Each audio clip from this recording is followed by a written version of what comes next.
அஸ்விஸ்ம கொடுப்பனவில் இன்று முதல் மாற்றம். அரசாங்கம் வெளியிட்ட முக்கிய அறிவிப்பு.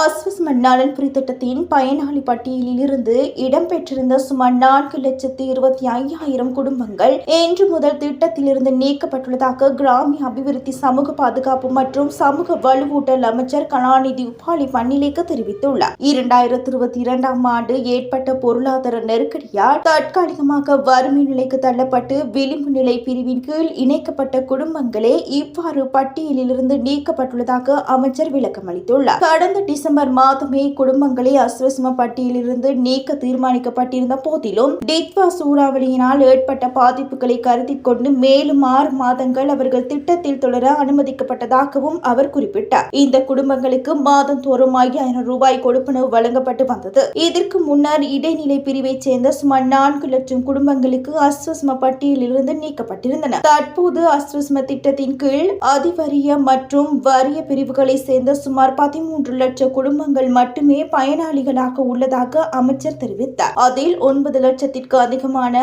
அதிவறிய குடும்பங்களுக்கு மாதாந்தம் 17,500 ரூபாயும், 4 லட்சத்திற்கு அதிகமான வறிய குடும்பங்களுக்கு மாதம் 10,000 ரூபாயும் நலன்புரி கொடுப்பனவாக வழங்கப்பட்டு வருவதாக அவர் குறிப்பிட்டுள்ளார்.